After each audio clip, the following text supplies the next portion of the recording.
All right, hello again. So, we're gonna do fork seals. And you are trying to remove the cap off of the fork. The easiest way to do this is put it part way up into the lower triple tree. Tighten the bolt down. You don't have to kill it. You don't even have to take it to torque. You just need it enough to seat it to where it won't move. Okay? Now I use this one. I don't remember where I got it. I have this other one. This other one you can get from K and L. You can get this one from K and L. Same place I got my jack from down there. And if you're gonna buy a K and L jack, buy the narrow plate one. Don't buy the wide plate one, because if you do, you're gonna end up with a headache and you're gonna hate it. So anyway, got this from K and L. I took an umbrella valve from a twin cam breather assembly and glued it in there. I think this one is almost as old as my son. I know it's just as old as my daughter. My daughter's 23, so. But this is my upgraded version of it. It's got an O-ring built into it.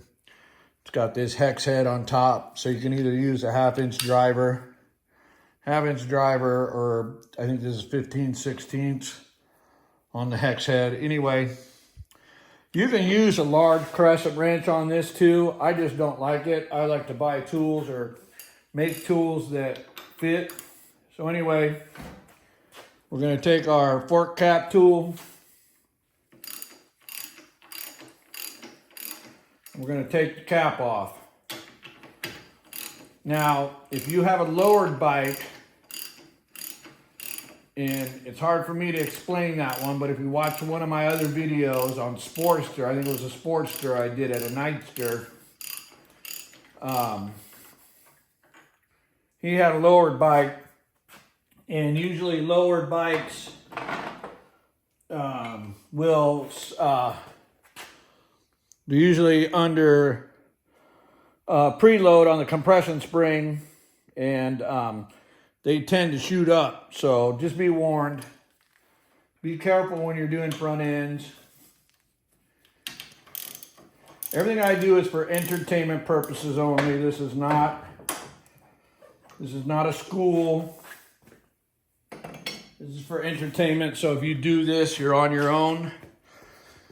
So I took the liberty of already taking the other fork leg apart. It's draining.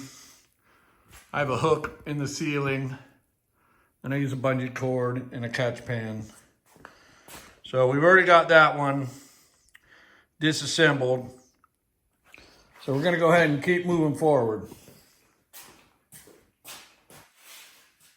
1 second. Let me take the components out of this one. This one has a preload spacer, a washer that goes on top of the compression spring. Both of them do, actually. Then out comes our spring. And out comes our lower washer. Fish that out, no problem. There we go.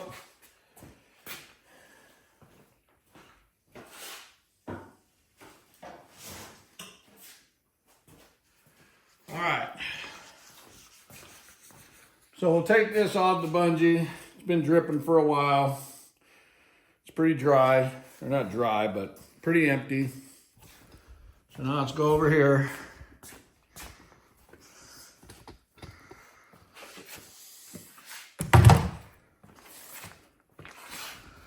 So one of the first things you got to do, this one has a chrome cover, if you will. So on your fork, your Showa fork, not Shoei, Showa. Yep, Showa right there. You'll have a little cutaway. I just use a brass punch, and I just kind of tap it a little bit, and you'll get the dust cover off, or chrome cover. And then from there, what we're going to do is we're going to get our dust seal off. So we're going to take our dust seal, just flat blade screwdriver. You're just going to work it. You don't have to, because what you're trying to avoid is scarring. This is the fork tube, that's the fork leg. You're trying to avoid scarring that at all costs. So we're going to take that off.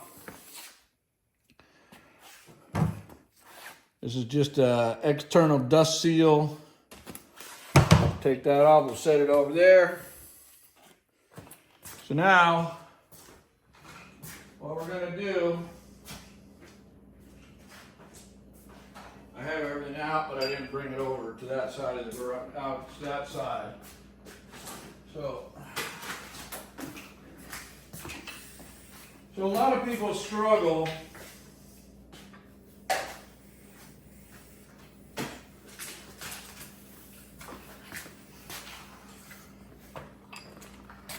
not a lot of people, but I've seen people struggle with what we're about to do now. Come on, bugger. Really? Sorry, my airline's hung up on my dirt bike tire. I don't want to pull my dirt bike over. That would be bad. Oh, come on.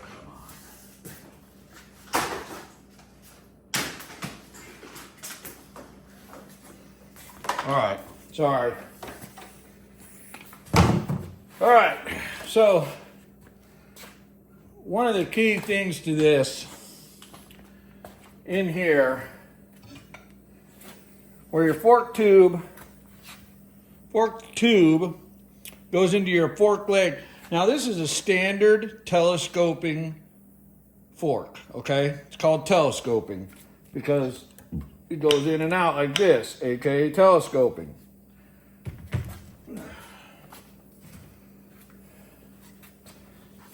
So one of the things I've seen people struggle with, and I'll see if I can get this. It almost fell over. It didn't, but it almost did.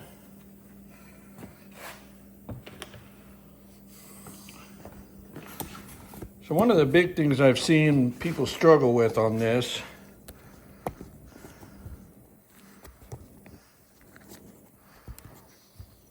is getting what's called the bottoming screw out.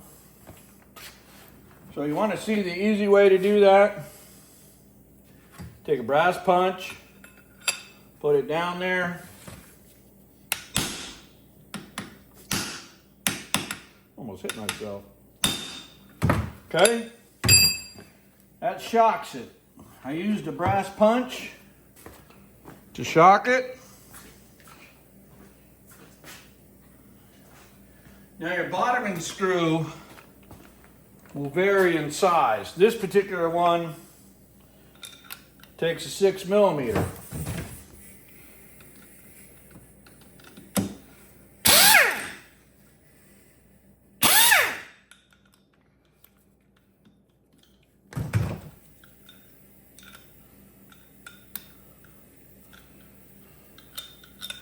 Okay? And as simple as that. If you don't use a brass punch, you can sit there and fight it for a while. And I'm pretty lazy by nature. I like to do things the easy way. I don't like to fight stuff. I'm old though. I've been doing this a long time, so. Okay, so what we're gonna do is we're gonna pick up our telescoping front end, and there is our bottoming screw. Okay, has a little washer. You can almost see where I put the hammer mark on, or the brass punch mark on it. What that does is it shocks it. Okay, so now you want to disassemble your telescoping front end fork.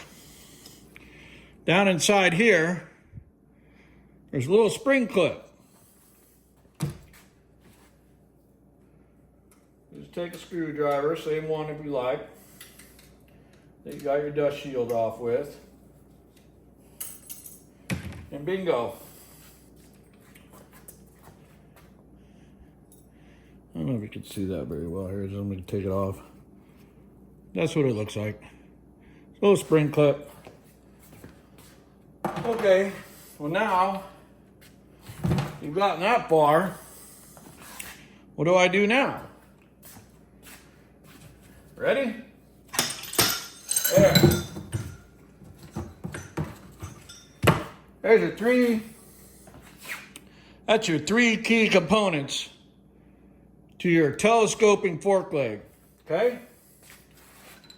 This is your rebound. This is your rebound spring. This is your rebound shaft. These are called rebound orifices. I'm not an engineer, so I never drill into these, but I do know people that actually drill more. Basically, what this comes down to is how fast your oil flows through the rebound section. So your compression is when you grab a handful of front brake, or you're going over some bumps. The rebound is the speed at which it returns to its natural state. Now this spring here is your rebound spring. You got a couple little orifices up here in the top. Now a lowered bike, and I know this is going to sound goofy, but this is how it works. If you want to lower a bike, you actually add springs. So the more springs in here, the lower the bike will go. Okay? So you've got your tube. This is your tube. That's your fork seal. Okay? This is a brass bushing, bronze. And then this is graphite, honestly. And you can see this is a fluid orifice right there. You have two of them. So again, this is how your fluid transfers inside your fork tube to your fork leg. This is what we're replacing, okay? Is this seal right here. Now pay attention to its orientation. The spring, a little spring in there, I'll show you when I get it off, that comes out, or faces upward or toward you. Let's see if I can get a video. You can barely see it, but there's a little, we're not going to reuse this, so let's just kill it. See that little spring? A little fine spring. Okay? That always faces upward when you're putting in the new seal. Okay, and it goes right back in. This seal is garbage. It'll go in the trash. All right, so you say, what am I looking for? Why would this leak? They leak for various reasons, age, mostly. People that stunt ride, you can see what they call chatter marks in the fork tubes. And I know you'll never see this from the camera, but if you're standing right here, you're looking for little grooves, but they're going to be vertical. And it almost looks like record grooves. And it's got a little bit on here.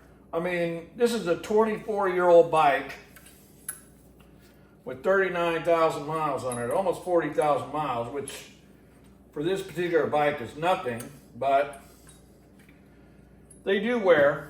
It happens.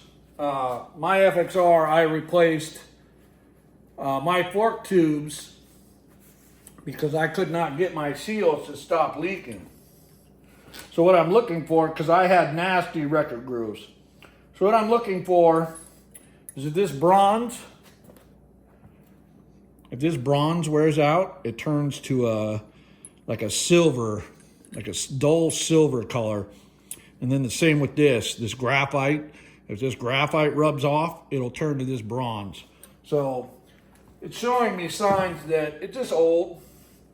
It's not showing me signs of abuse or wear, which is good. Okay. So I need to get a couple parts from my secret stash. No, I'm not going to show you where my secret stash is. So I'll be back for part 2, which will be rebuilding of the fork leg.